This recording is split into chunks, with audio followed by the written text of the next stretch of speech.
Hello there, welcome to another In the Studio. Today we're talking about keeping your tracks interesting. So let's get to it. Now, a common technique is to program a turnaround at the end of a 8 or 16 bar phrase, for example. Now this could be a number of things. It could be a drum fill, it could be a little lick in a synth pattern, it could be a variety of things. Now, what I'm going to show you is a technique that I like to use sometimes to kind of take that turnaround kind of technique a little bit further to squeeze some more interest out of your tracks. So what I've done is I've programmed a few loops, and we're going to listen to both of these. So I'm going to let the first one play through a couple times, and we'll listen to the second one a couple times. And I want you to be listening out for which loop you find to be more interesting. So here we go.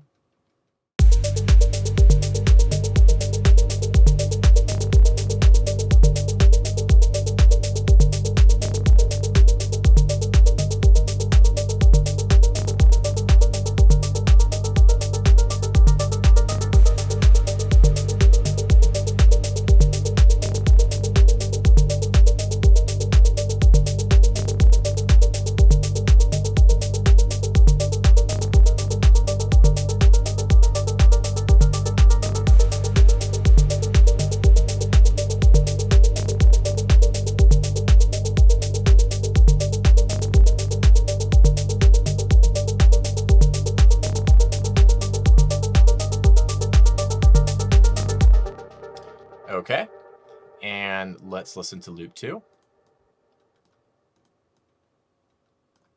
Here we go.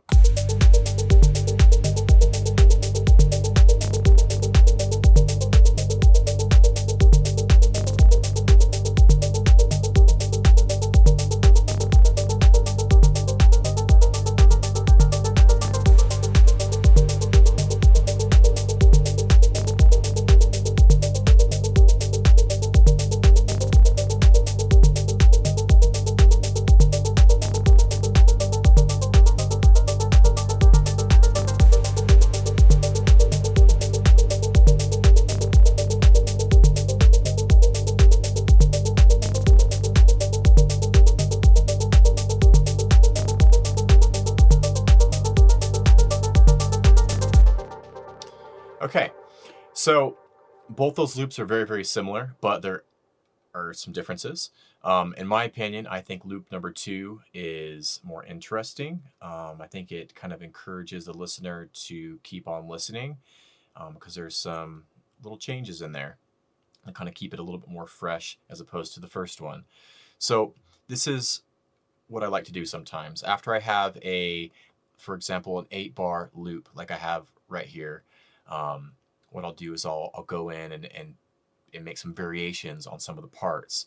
So this tom, for example, have the basic pattern here, super basic, and then made a little variation with a little ghost hit in there, go back to the original pattern, and then another variation, slightly different from the first variation. And I've done that with a couple different sounds here. So we also have the shaker doing the same thing.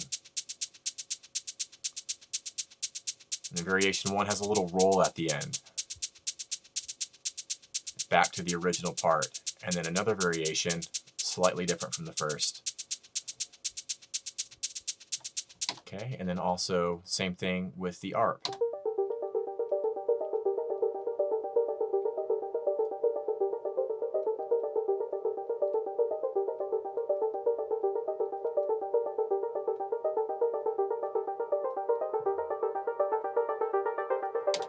Yeah. So try it out.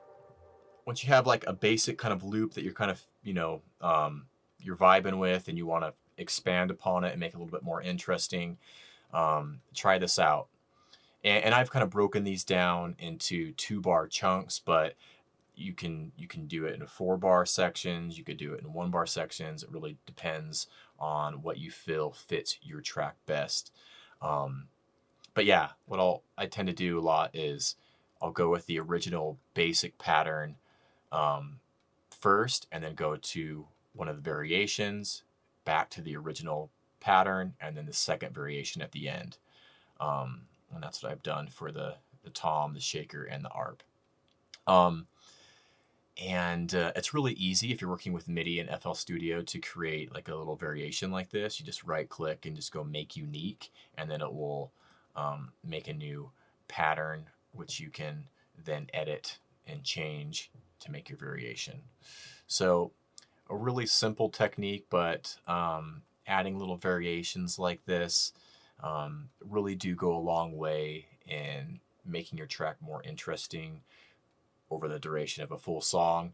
So try it out. Let me know if it works for you. That's it for this video. Take care, everyone, and I will see you very soon. Bye-bye.